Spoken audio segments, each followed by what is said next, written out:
Get your free copy of the complete tutorial at www.teachucomp.com/free.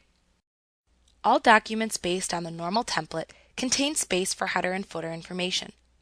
In order to view and edit the content of the headers and footers while working in the document, you will need to be using the Print Layout view of the document.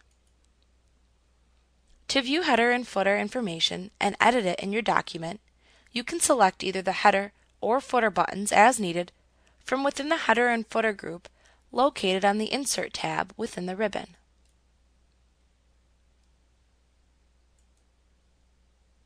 In the drop-down menu for each button, you can then choose either the Edit Header or Edit Footer command to place the insertion marker into either the header or footer sections.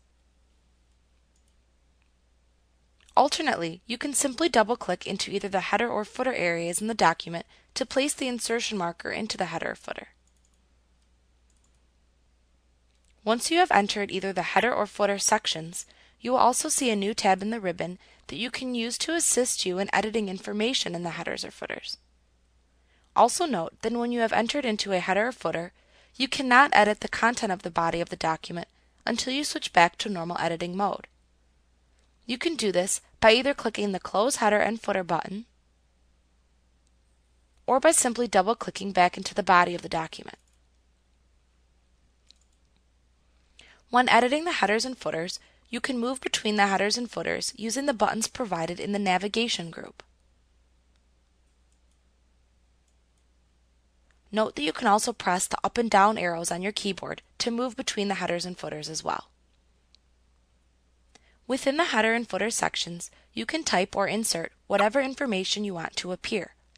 Common content includes information such as the company name, page numbering fields, or business logos. For much of the commonly inserted content, you can use the buttons available in the Insert group on the Design tab in the Headers and Footer Tools Contextual tab within the ribbon. You can click the Date and Time button to open up the Date and Time dialog box, where you can select the format for the date and time stamp that you want to have appear. If you want the date and time to automatically update when the document is opened, then check the Update Automatically checkbox. Note that when you insert the time and date in this manner, Word inserts a data field to represent the information, instead of inserting simple, static, or unchanging text. The advantage to using a data field in a document is that it is dynamic, which means that it automatically updates itself when the document is open. Much of the content that you want to have appear in a header or footer is best inserted using data fields. If using Word 2013, you can click the Document Info button and then insert common document information fields from the drop-down menu that appears. Word contains many standard fields of information that you can insert into a document, such as the page number, the total number of pages, the date the document was last modified, and the author. To view a listing of the various data fields that you can insert into a document, you can click the Quick Parts button found in the Insert group on the Header and Footers Contextual tab. From the drop-down menu, select the Field command to view the listing of data fields available in the Field dialog box. To view all available fields, ensure that the All choice is selected from the Categories drop-down.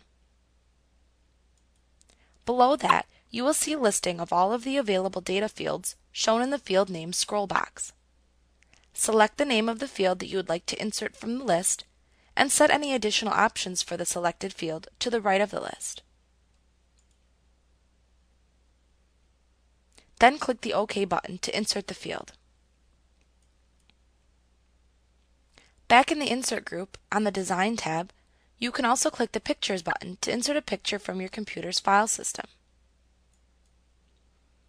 If you wish to insert clip art from your office collection or from the internet, then you can click the Online Pictures or the Clip Art button in Word 2010 or 2007. This will open a panel where you can browse for pictures to insert. Some documents need more than a single header and footer. For example, you may want the first page of a document to not show any header or footer information, but then show header and footer information beginning on page 2 of the document. you can use the Options button group to create a different set of headers and footers for the odd and even pages in your document, or for the first page of your document. To do this, just check the desired checkboxes within this group. Note that the Show Document Text checkbox simply toggles the display of the text within the body of the document on or off. It doesn't actually impact the headers or footers in any way. Once you have selected the type of headers and footers that you want to have appear in your document using this checkbox, you will then need to enter a specific header and footer information that you want to have appear within each header and footer you choose to include.